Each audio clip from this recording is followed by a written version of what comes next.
Thank you for purchasing our FCA application DIY or do-it-yourself pack containing the regulatory business plan, the compliance monitoring plan, and of course the overarching guide as well. Plus we've thrown in there the templates from the FCA in terms of your financial arrangements. Just thought I'd drop you a quick video or note to check how you're getting on. See if you do need any assistance with it, reach out to us if you do. But if you're just starting on the journey, I thought I'd give you a few pointers as you start to complete your application.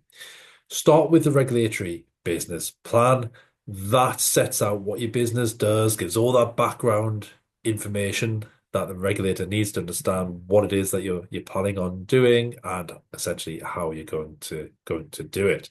Really important to do the document in a good detailed fashion. You'll see from our template that it's a good number of pages and will guide you through the sort of information that you need to include from your business model, the services that you're undertaking, and really getting across why you're going to be a successful, stable business, because that's one of the key things the regulator looks for, that businesses they authorize aren't going to fail in the first few years. So focus on making that very, very clear with your marketing information or your market analysis as well.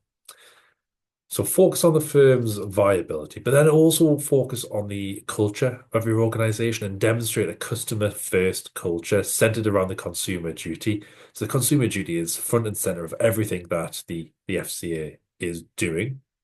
If you're unaware of the duty, you don't know too much about it, now is the time to learn. You can start with our e-learning course on it, quick half an hour to give you that overview. But the duty is the key area to really know in depth before you embark on your application. So get across how you're going to ensure your products are beneficial for customers or right for them.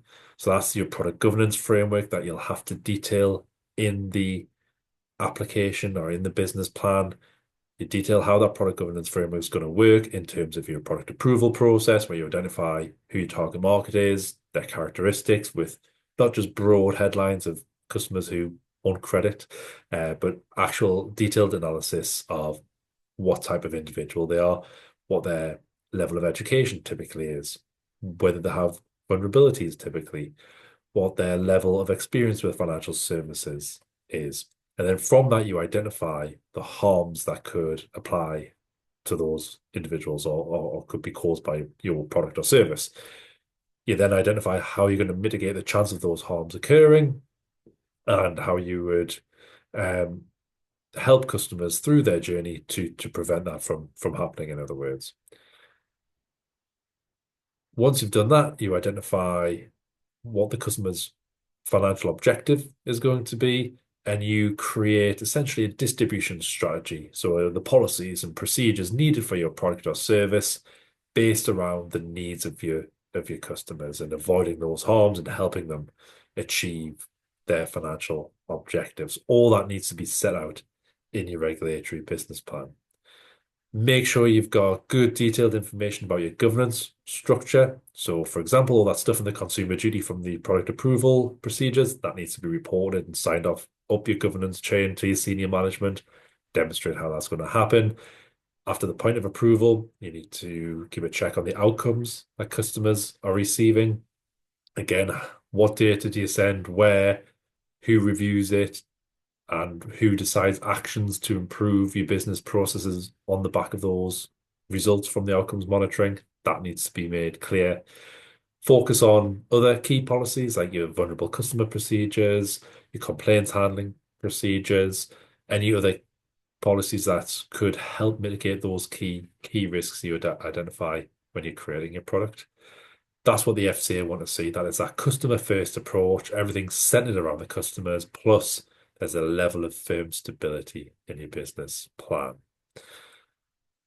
Once you have created the business plan, you've got your compliance monitoring plan, which details how you check all of that stuff that we've just mentioned happens. So what checks do you have in terms of call monitoring, correspondence reviews, file reviews from customers, but also reviews on product approvals and other business policies and procedures to get confidence from an independent line within your organization, ideally, that it's happening and happening to a good level. And again, governance reporting off the back of that. So you've got to have your compliance monitoring plan. There's certainly an area that they review in detail when you submit it alongside your application, because you have to attach the plan, you have to attach the business plan and the compliance monitoring plan.